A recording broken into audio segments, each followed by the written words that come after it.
Give it up for Vinny Nardiello, everyone. All right, keep it up for Patrick, please. All right, how you guys doing? Good? Wonderful. I actually have some good news to share with you guys. I've had a very good summer. Just 3 weeks ago, I got engaged. Very excited. I asked her in a very romantic way. Tell me how romantic this is. We went to Coney Island. We went on the Ferris wheel at Coney Island. I got on one knee on the Ferris wheel. That's romantic, right? Coney Island was romantic, man. What's more romantic than the smell of hot dogs and piss? Right? That's romantic. I had to ask her in a romantic way because we did not meet in a very romantic way. We met on the internet, on eHarmony.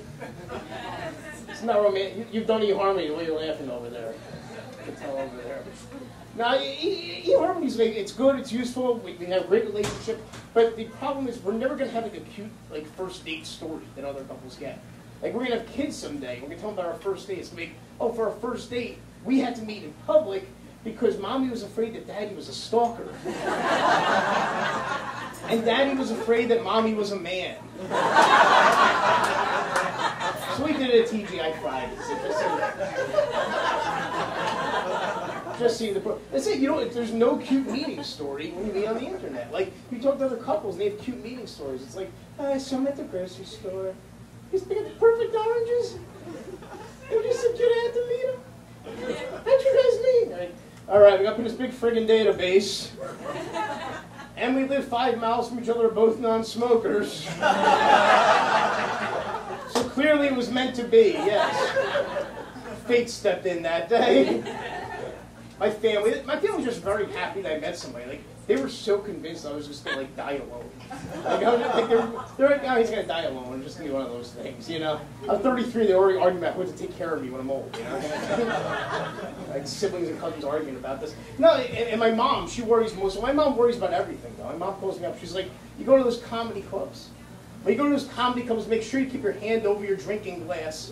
I say, Mom, why? I don't want anybody slipping you anything and date raping you. She sees this as a possibility. I would say, though, if I did get date raped, I would not even be that mad at my rapist. So, listen, if you're willing to drag my fat, lifeless body back to a hotel room, that's commitment and you want it, I respect it. That's rare to find this day and age. I'm a little overweight. You guys didn't notice, did you? These vertical stripes.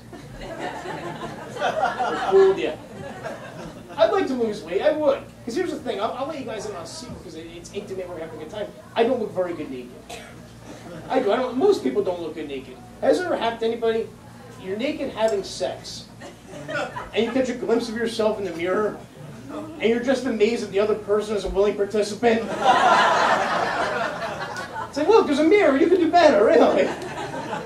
By the way, in case you're wondering, this is exactly what I look like having sex. Now you know. I know you're wondering, pal.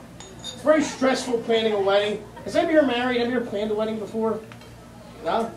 Thank God. A lot of lonely people here. You guys planned a wedding?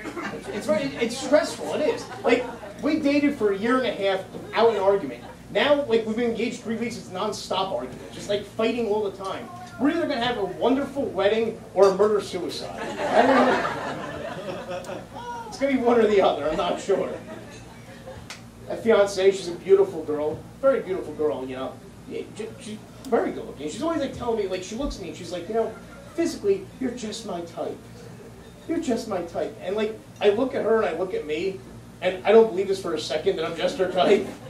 Like, the only way I could believe this would be if back when she were a little girl, she had old posters on her wall of Danny DeVito and Dom DeLuise.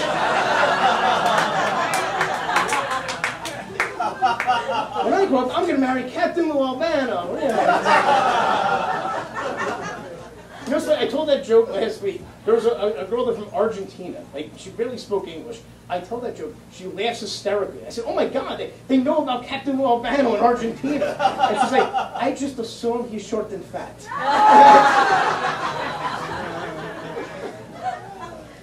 She said it's so adorable, though. I just couldn't be mad. So I'll tell you, like I said, we're sharing secrets, and I'll tell you this right now. This is not my full-time job. I have a day job. I'm a high school English teacher. That's my day job. Thank you very much. Now you know what teachers do on their summer vacation. They do this. When you have the summer off and no money for a beach house, you come here and tell big jokes. That's how it works. It comes in handy being a teacher sometimes. For example, during the engagement. They say that when you're buying an engagement ring, like, figure out how much you spend, you got to spend 2 months' salary. So, I use the months of July and August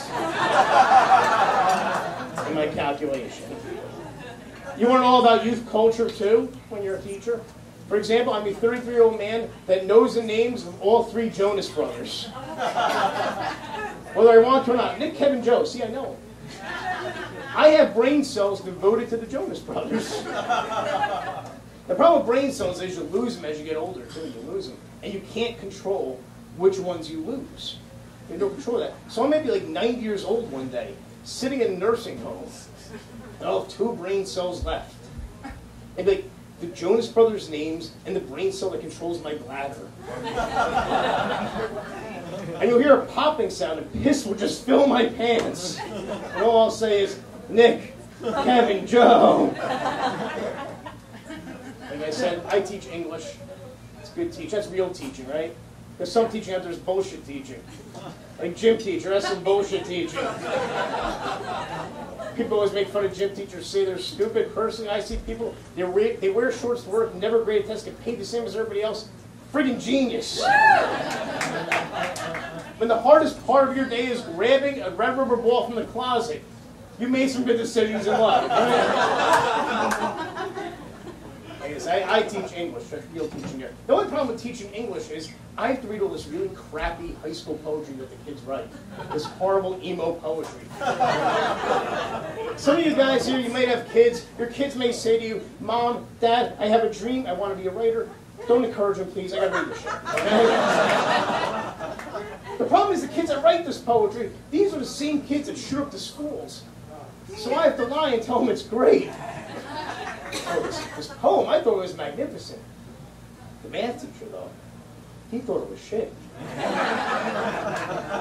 Shoot that asshole. We had lots of budget problems in my town. The budget got voted. They voted no on my budget. Okay, we lost the budget by 8 votes. They voted no.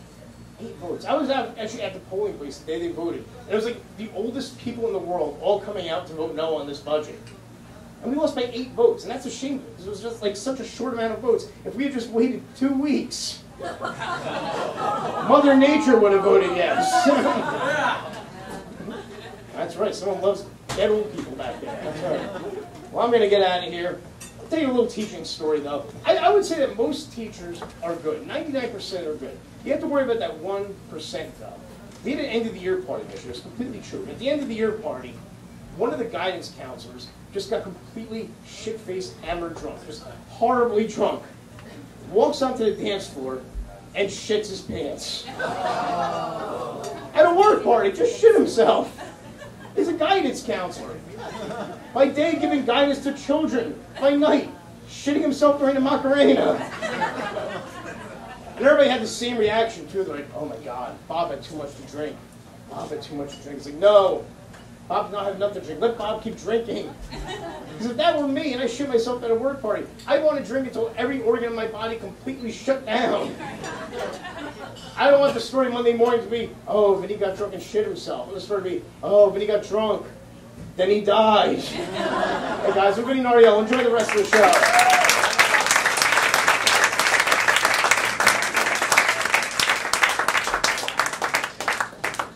Nard, everyone.